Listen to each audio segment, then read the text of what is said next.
Si on dépasse les 14 heures, vous nous dites. Ouais. Bon, de toute façon, tu me verras, je suis en train de dormir. J'aime bien. Voilà, déjà, est-ce qu'on peut se tutoyer? Ouais. Ouais, c'est bon. Je pense qu'on peut se tutoyer. On peut se tutoyer, c'est bon, on a déjà bu une bière ensemble. Ça y est, c'est vrai. C'est la deuxième fois qu'on se voit en vrai en plus. Ouais, c'est vrai. Du coup,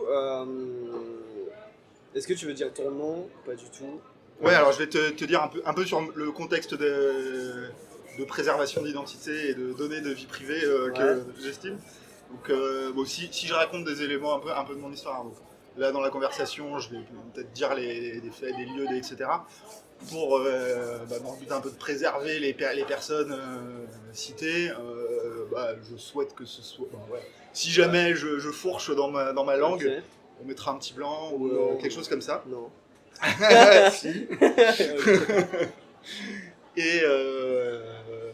Et voilà, après, c'est pas de révélation, de trucs judiciaires ou d'affaires. T'as pas un casier judiciaire d'affaires particulières, ni moi, ni personne, etc.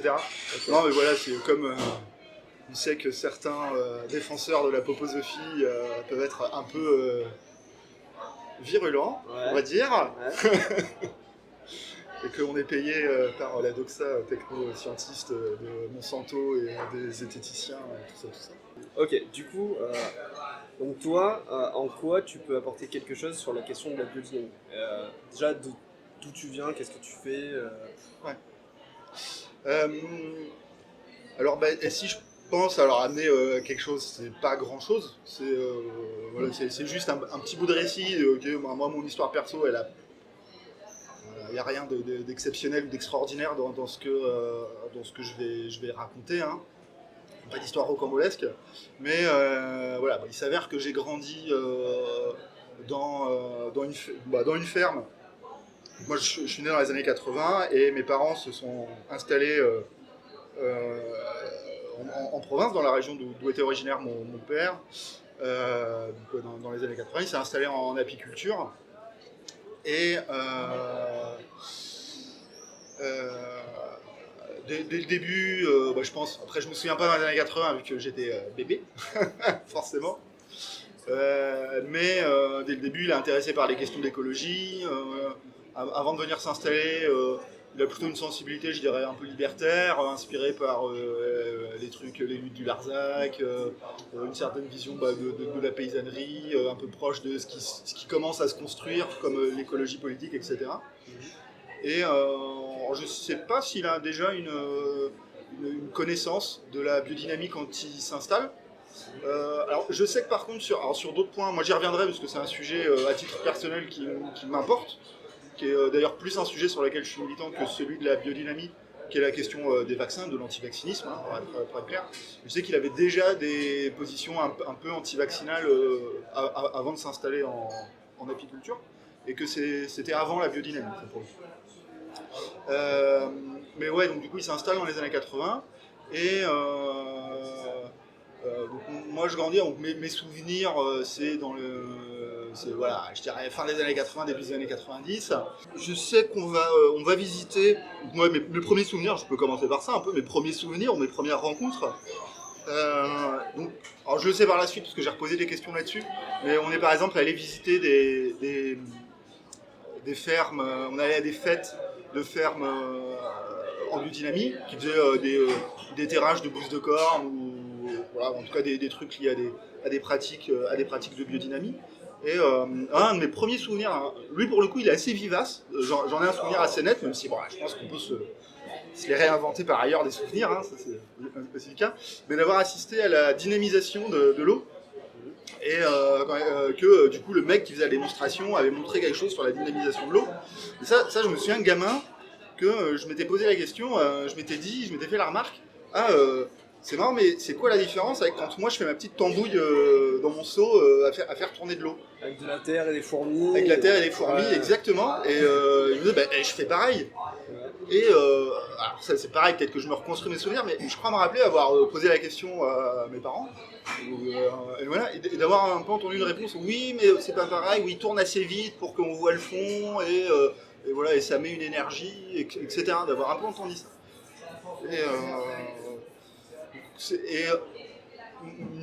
Voilà, là c'est un peu une anecdote. Globalement, dans mes souvenirs, c'est surtout un peu comme ça, des petites anecdotes. Et il n'y avait pas de rite biodynamique ou de machin vraiment magique dans ce que j'ai vécu. Par contre, c'était plutôt, je dirais ça comme ça, de l'ordre de l'influence culturelle, d'un truc qui était un peu présent, qui était sous-jacent et puis qui guidait le truc, qui était là. Sur la pratique agricole et sur le rapport à la biodynamie, alors pareil dans mes souvenirs, ça j'en suis pas sûr, je crois que il a dû être en Déméter quelques années, mais pas beaucoup. Donc Déméter, c'est le label de le label de biodynamie, le label Déméter de biodynamie. Ouais. Sinon, donc, il a été sur le label Nature et Progrès, qui a aussi un peu de lien avec la biodynamie, mais moins, plus indirect. Et voilà, mais par contre, c'était quand même quelque chose de présent, au sens où il avait pas mal d'ouvrages sur la biodynamie. Dans sa pratique professionnelle aussi, il y avait le calendrier de Maria Thune qui était employé. Et ça d'ailleurs, même dans des discussions plus récentes, quand on en discute, c'est ce qu'il me disait, c'était je vois bien que les abeilles, quand je vais aller les voir un jour fleurs, et elles se comportent pas pareil que quand c'est un jour racine ou quelque chose comme ça. Et que donc il y avait cette justification de j'ai expérimenté d'avoir vu des trucs en lien avec le calendrier de Maria Thune, en lien avec la biodynamie. Ok, parce que le calendrier de Maria Thune, on imagine que c'est que pour les plantes et que pour les semis, etc. Avec les jours racines, les jours fruits, les jours... Alors, ça c'est que dans ce qu'on imagine, parce que dans le calendrier lui-même, il y a des indications pour l'apiculture aussi. Hein. Okay. Alors, j'ai plus trop en tête, ça fait longtemps que je l'ai pas parcouru, mais il y avait aussi des indications sur la tenue des ruches, etc. Okay. Et alors, en apiculture, alors ça je ne saurais pas détailler. Alors moi je suis pas apiculteur et aussi dans le rapport que j'ai eu. Donc moi j'ai grandi dans la ferme elle-même jusqu'à mes 10 ans à peu près. Après mes parents se sont séparés et j'ai plus vécu avec ma mère. Donc du coup j'étais plus que de temps en temps des week-ends chez mon père. Donc c'était plus distant sur la relation que je peux avoir avec l'apiculture, avec le quotidien, etc. Voilà, après j'ai eu des périodes plus tardives, quand j'étais plutôt jeune adulte, vers mes 20 ans et tout ça, où par exemple j'ai beaucoup accompagné il y a une foire bio qui faisait tous les ans, où je l'ai beaucoup accompagné sur cette foire bio, où j'ai rencontré un certain nombre de biodynamistes, etc. Moi j'étais moi-même intéressé par ces sujets, quoi. Et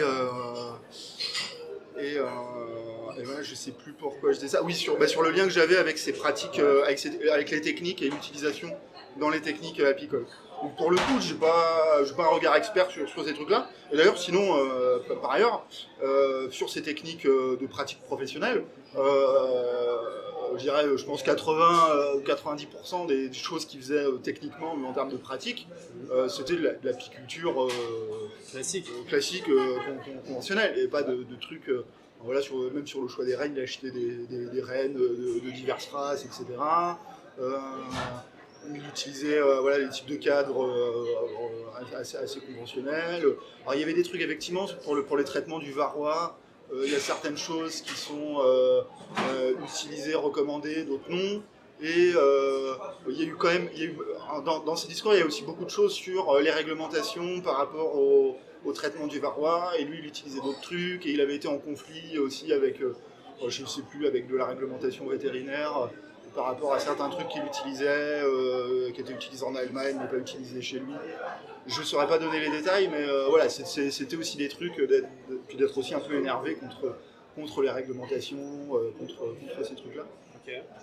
Après, il y a aussi d'autres choses dans le cahier des charges, mais qu'on retrouve en bio, d'ailleurs, donc, qui vont être sur les zones de butinage et de transhumance, sur les cultures dans les rayons de 2-3 km, etc. Donc de privilégier de la culture bio et de la zone sauvage, et peu de conventionnel. Alors, je crois qu'en biodynamie, il y a peut-être un truc plus précis sur privilégier encore plus des champs en biodynamie autour. Ouais. Mais voilà. C'est faisable ça sur une année finalement de ruche, de privilégier de la biodynamie, parce que les cultures sont pas forcément toutes... Ça c'est une très bonne question. Sur la biodynamie, alors, je ne saurais pas dire. Par contre, sur le bio, Ouais. ça, effectivement, ça a été une problématique. D'ailleurs, il y a un côté de transformation aussi du paysage qui a eu lieu. Parce que donc, quand il s'est installé, c'était relativement... Voilà, il avait, dans la région dans laquelle il était, il n'y avait pas trop de difficultés. En tout cas, il arrivait à trouver des zones pour poser ses essaims et tout ça, et ses ruchers. Mais au fur et à mesure un peu des transformations du paysage et des pratiques agricoles, au fil des années, c'est devenu plus compliqué pour lui d'avoir des ruchers qui satisfassent à ces conditions-là. Et c'est d'ailleurs pour ça, à un moment donné dans sa vie, il a déménagé pour aller s'installer dans une région plus sauvage, où du coup il y avait plus d'élevage et de zones de montagne, de forêt, etc. Donc effectivement, c'est devenu plus difficile dans son récit. Après, moi je connais pas les détails ou la cartographie des territoires spécifiquement, mais dans son vécu et dans son discours, c'était présent. Et du coup, est-ce que tu sais pourquoi il s'est installé en biodynamie plutôt qu'en bio ou avec en conventionnel est-ce qu'il avait cette sensibilité-là de base ou est-ce qu'il avait déjà lu Steiner ou pas du tout? Ouais, alors je pense qu'à la base et globalement, c'est une histoire de sensibilité, quoi. Une sensibilité assez large vis-à-vis du bio, d'un certain rapport à la nature, de certains trucs dans le rapport à l'écologie, à la société moderne, la transformation de société, du paysage agricole, et tout ça, aussi avec des enjeux politiques et sociaux derrière. Je pense, donc, fondamentalement, moi, je pense que c'est ça. Et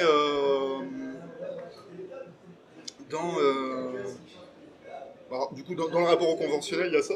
Dans le rapport au biodynamique par rapport au bio, je dirais que c'est... Bon, moi, je pense que c'est peut-être un peu compliqué. Moi, j'arrive pas à faire où est la limite nette qu'il aurait pu faire, ou est-ce qu'il y aurait une bascule de l'un à l'autre. Je pense pas. Moi, j'ai plus un peu l'impression un peu d'une porosité de trucs.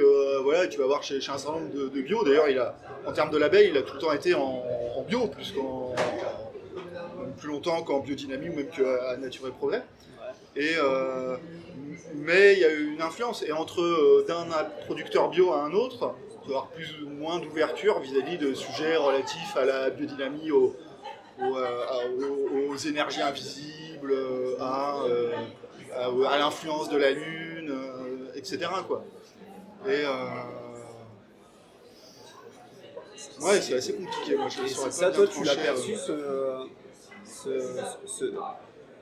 parce que la biodynamie, ça sort de l'anthroposophie. Ouais. Est-ce que toi, tu as senti l'anthroposophie qui est sous-jacente en fait de la biodynamie? Parce que, bon, ok, tous les biodynamistes ne sont pas du tout anthroposophes, mais il faut quand même rappeler que la biodynamie, c'est l'agriculture de l'anthroposophie. C'est l'organe agricole de Steiner. En fait. Ouais, complètement. Ouais.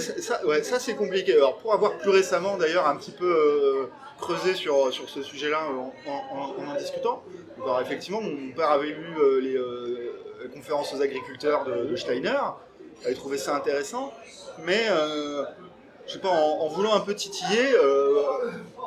peut-être un blocage, ou peut-être que ça fait aussi un peu des dissonances cognitives. Moi, j'en sais rien, j'ai pas de réponse, mais en disant, il a quand même eu ces révélations par des visions cosmiques, à travers les annales akashiques, il parle de l'existence d'entités suprasensibles et des gnomes, etc., de plein de trucs qui sont...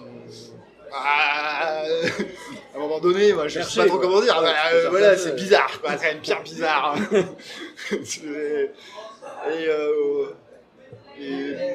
C'était gênant, quoi. Pas trop de réponses, par rapport à ça. Donc je sais pas.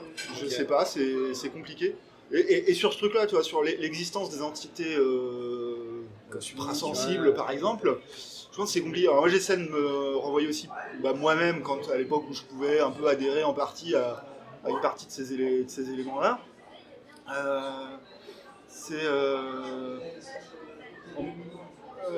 Moi, par exemple, personnellement, j'ai jamais cru distinctement à tiens, il va y avoir un farfadet qui va popper sur la chaise et qui va me parler, etc. Mais par contre, de trucs un peu invisibles ou de trucs de je vais un peu sentir ou pas sentir, etc.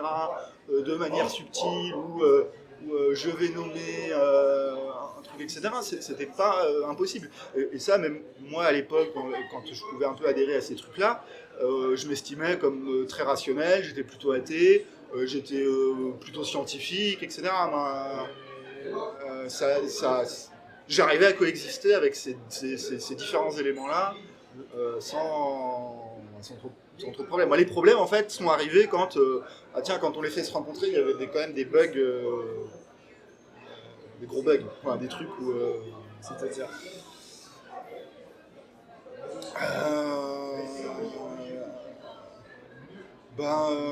je sais pas, des trucs où si tu commences à adhérer à ça, ça peut devenir un peu long et compliqué, mais si tu statues ou tu acceptes certaines choses dans le rapport à la science, je sais pas, par exemple, non, je prendrais des trucs très basiques et puis qu'on peut avoir. Ah tiens, moi, j'ai une sensibilité très écologique aussi, j'ai été militant voilà, écolo, décroissant, alternatif, etc. Et tu accordes de la valeur au rapport du GIEC, au consensus scientifique. Voilà, là, voilà, la science dit que machin, que ça fout la merde. Okay. Là-dessus, oui. Par contre, sur des questions voilà, ou agronomiques ou de santé, par exemple, je sais pas, sur la vaccination dont je parlais tout à l'heure, le consensus scientifique, c'est quand même assez clair, quoi, je sais pas, sur la rougeole, etc. Là, non, faudrait pas le croire. Okay. Mais ça vient de la biodynamie ou ça vient d'autre chose? Parce que... Moi, là, tu me poses la question, et par rapport à l'articulation, ça vient un peu d'autre chose. Dans la déconstruction aussi de mes croyances, il n'y a pas que sur la biodynamie, c'est le package, c'est un élément dans le package culturel qui va avec. Ok. Mais c'est pas la biodynamie ou l'anthroposophie qui t'ont fait être anti-vax ou quoi? C'est pas du tout ça. Non, c'est le contexte culturel. Les deux se titillent. C'est le contexte culturel, exactement. Alors, et puis tu me parlais là, sur le rapport à l'anthroposophie, moi j'en ai pas entendu parler du tout sur toute ma jeunesse. J'en ai pas entendu parler. Peut-être Steiner, j'ai peut-être entendu le nom, etc. comme ça, mais j'ai absolument pas retenu. Alors voilà, j'ai vu, comme je disais, les mecs qui touillaient sa flotte. Et puis d'avoir entendu aussi, tiens, il vaut mieux utiliser une cuillère en bois qu'en métal pour touiller son café. Je sais pas, des choses comme ça. Et d'autres trucs aussi, tu vois, d'avoir croisé des gens, tiens, on peut voir les auras en regardant sa main comme ça. Ça, c'est les contextes culturels, je les associe pas spécifiquement à la biodynamie, mais c'est un tout. Un ensemble, dans lequel la biodynamie, l'anthroposophie et la biodynamie ont une présence. Et il y avait aussi, tu vois, je vois, parce que j'y repense à un truc, sur le rapport à l'écologie. Je me souviens d'avoir visité aussi mes premières maisons autonomes et d'avoir entendu des gens qui parlaient des premières maisons autonomes avec panneaux photovoltaïques, etc., trucs circuits d'eau, etc. Et avec des trucs pour le coup assez modernes sur les technologies de photovoltaïque, technologie solaire, ils suivaient des trucs qui étaient assez en avance, quoi. Il n'y a pas de problème. Avec parfois, par contre, quelques petites interprétations ou un peu complotistes de pourquoi c'est pas mis en avant, etc. Mais voilà, sans rentrer dans les détails. Et voilà. Et donc j'entendais ces trucs, là je pense à l'exemple sur la maison autonome avec des personnes, sans avoir eu de lien avec l'anthroposophie, sans avoir entendu l'anthroposophie, mais en fait c'est par la suite, par exemple je pense à cette personne-là, moi il y avait une personne proche dans la famille, un ami de la famille, très gentil, très humble, etc. Et aujourd'hui, je pense que c'est la personne la plus proche de l'anthroposophie que j'ai connue concrètement. J'ai jamais entendu parler d'anthroposophie, etc. Mais voilà, puis là je viens j'accélère un petit peu sur le après, quand j'avais vers 20 ans et tout ça, j'ai eu un peu des questions existentielles, machin, j'ai arrêté mes études, je suis parti sur les routes de France et de Navarre, voilà, faire des trucs et tout. Et une fois, donc en passant chez mon père notamment, et en ayant discuté avec cet ami de la famille que je connaissais depuis toujours, et il était revenu, je l'avais recroisé un peu plus tard, et il m'avait dit tiens, si jamais tu te poses des questions dans ta vie, je te confie Bon, voilà, je te prête ces revues. Donc pour, voilà, parce que là je les sors en vrai. Mais donc ces revues, 5 revues, 4 revues, qui s'appellent Tournant, journal pour la fraternité dans l'économique, la vraie rencontre de l'autre et la spiritualisation de la culture. Alors, c'est pareil, hein, effectivement, et ça, bon, moi ça aussi, ce qui a fait écho quand j'ai entendu les témoignages de Grégoire Perra, d'autres, etc. Il n'y a pas écrit anthroposophie dedans. Ah, s'il a sur celui-ci, dossier, attaque contre l'anthroposophie. Il date de 2000. Bon, voilà, ça, Et puis il y a du on Steiner verra les partout trucs. dedans, quoi. Oui, voilà, ouais, exactement. Exactement. Et donc, il me confie ça en me disant ça répond à tes questions existentielles. Aujourd'hui, avec le recul, je ne peux pas m'empêcher de l'associer à l'anthroposophie. Ouais. Même si c'est une personne qui est restée très humble. Moi, j'ai pas eu l'impression d'avoir subi d'emprise sectaire directe. C'était plus vraiment sur ce côté d'infusion culturelle, quoi. De diffusion culturelle. Et tu penses qu'il se considérait comme anthroposophe ou qu'il était juste dans une croyance à cette doctrine-là? Est-ce que tu penses qu'il adhérait à la société anthroposophique? Bah, c'est aussi une question, à quel moment c'est quoi être anthroposophe aussi? Ouais. Est-ce qu'à partir du moment où tu conseilles à quelqu'un qui se pose des questions sur la vie dans l'existence des revues d'anthroposophie, après, parce que ça aurait pu être des revues d'anthroposophie et un machin de bouddhiste, je sais pas quoi, de coach bidule chouette, voilà, ça peut être une proposition, par exemple, de plusieurs traditions, etc. Bon, en tout cas, il y a une mesure d'adhésion de cette personne avec l'anthroposophie. Alors, voilà, je vais pas mettre plus ou moins, j'en sais rien, je pourrais lui demander. Mais après, sachant que quand tu demandes à un anthroposophe, est-ce qu'il est anthroposophe? Mais c'est ça tout Dire non. C'est ça tout le problème, c'est une dérive sectaire qui dit pas son. Et en même temps, c'était normal. Oui, mais bon, les Se Raéliens. faisant attaquer, les Raéliens, ils assument peut-être que les scientologues. Les scientologues, peut-être, bon, voilà, ils ils sont scientologues. Tandis que l'anthroposophie, c'est plus caché, c'est plus dilué, Ouais. t'es pas forcément anthroposophe, quoi. Après, tu auras la même chose dans la plupart des communautés. Hein. Et là, typiquement, ça fait beaucoup penser à la tour de garde, ce genre de choses, ce genre de journaux. Je pense pas que les mecs vont te dire, si ceux qui te le donnent, ils essaient de te donner des solutions qui, eux, leur paraissent sensées. Oui, À tour de Ils garde, sont pas en train d'expliquer que eux sont dans un mouvement sectaire. Ah ben non, à aucun non. moment. Par contre, À aucun moment, ils vont même Non, se pas- définir comme là-dessus, si tu veux. par contre, par rapport à Tour de Garde, les témoins de Jéhovah, si, ils vont te dire, si, nous sommes des Oui, témoins de Jéhovah. Ils font partie d'une communauté, mais Oui, enfin, mais dans eux, ce cas-là, leur, c'est plus compliqué, bah, parce que les l'anthroposophe- anthroposophes, ils vont pas se dire on est anthroposophe. ouais, mais le Tu vois. nom a pas la même connotation. Témoin de Jéhovah, c'est un mouvement religieux. Ah oui, mais Les anthroposophes, si tu veux, c'est un modèle de pensée. De suite, ça sonne. Si tu veux, ça sonne pas pareil. Je sais pas, moi, témoin de Jéhovah, ça sonne assez secte. Hein. C'est Oui, après, mais Moi, je trouve oui, que ça sonne oui. plus secte Oui. qu'anthroposophie d'ailleurs, même Bien sûr. dans. Mais J'ai l'impression. C'est hein, juste mais- que eux le voient comme un mouvement religieux. Donc c'est pas la même chose. Ouais, Beaucoup ouais. de sectes se voient comme des mouvements religieux, dans tous les cas, on Oui, va oui, sur le Et même puis c'est débat. le propre de la. Mais je veux dire, de la c'est secte. pas la même définition du terme. Pour Ouais. eux, ils se définissent comme témoins de Jéhovah. Les anthroposophes, je pense pas qu'ils se disent, moi je suis anthroposophe. Pas tous, parce que Il y en a parce que bien t'as sûr. la société anthroposophe. Mais bien sûr, voilà, dans l'idée, je pense pas que tu puisses te définir en disant moi je suis anthroposophe. De la même façon que tu pourrais dire je suis philosophe. C'est pas la même idée, ça n'a pas la même connotation comme terme. Et ça ressemble un peu à ça. Juste en termes de point de vocabulaire, moi à titre perso, j'emploie pas le terme de secte, Ouais. en général assez peu, parce que je le trouve pas forcément très opérant, et du coup plus à que vendre, Voilà. il amène des clivages quand on va l'employer dans des discussions. Alors des fois il est pratique pour simplifier des trucs, mais souvent je ne suis pas toujours opérant. Effectivement peut-être des trucs de dérive sectaire à des moments, et puis des cas précis. Mais voilà, parce que faire gaffe aussi, est-ce qu'on va pas l'employer trop ou pas assez? C'est comme l'antisémitisme. Si on va trop l'employer, on va perdre un peu le truc. Ou le nazi, ou il y a plein de termes comme ça. Donc moi je sais pas trop l'employer, donc j'évite un peu.